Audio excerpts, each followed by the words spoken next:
Il-Qorti Kostituzzjonali ddeċidiet li l-Kummissjoni Elettorali ma tistax taqdi rwol ta' investigatur u imħallef f'każijiet ippreżentati taħt il-liġi dwar il-finanzjament tal-partiti.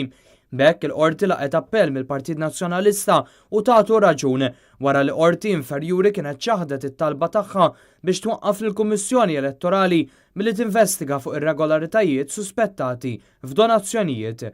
Il-Qorti Kostituzzjonali preseduta mill-Prim Imħallef Joseph Azzopardi u l-imħalfin Giannino Caruana De Maio u Noel Kuxkieri f'dikrazzjoni ta' 119 il-paġna qalet li l-Kummissjoni Elettorali ma setax tilab ir-rwol ta' investigatur u imħallef.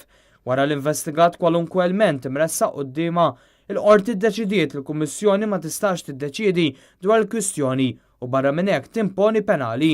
Jekk dawn is-setat bħal dawk mogħtija lill kummissjoni taħt l-att dwar il-finanzjament tal-partiti jitħallew joqogħdu imorru kontra l-kunċetti fundamentali ta' indipendenza u imparzjalità kif inkorporati fih dan il-Kostituzzjoni.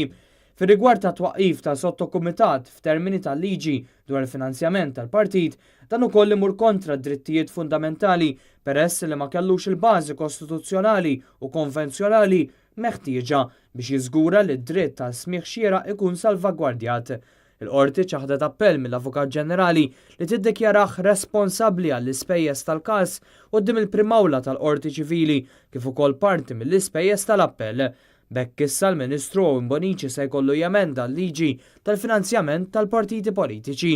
Għal-Partit Nazzjonalista der l-Avukat Jason Azzopardi. Preżenti kien hemm ukoll is-Segretarju Ġenerali tal-Partit Nazzjonalista Clyde Puli u l-President tal-Eżekuttiv Mark Anthony Sammut li ppreżentaw lill-Partit Nazzjonalista. Sadattant il-Partit Nazzjonalista fi stqarrija ddikjara d-deċiżjoni bħala rebħa maġġuri kontra l-arroganza u l-ħtif tal-poter. Jinnota kif minkejja li fil-Parlament l-Oppożizzjoni kienet insistiet li numru ta' dispożizzjonijiet tal-liġi imorru kontra l-libertajiet fundamentali kif imniżla fil-Kostituzzjoni ta' Malta, il-Gvern Laburista baqa' għaddej insisti li għaddi liġi li tikser id-drittijiet tal-Oppożizzjoni fil-finanzjament tagħha waqt li hu jaħtaf u jabbuża minn flus u proprjetajiet tal-poplu f'sistema ta' finanzjament pubbliku ta' partit wieħed biss, il-Partit Laburista.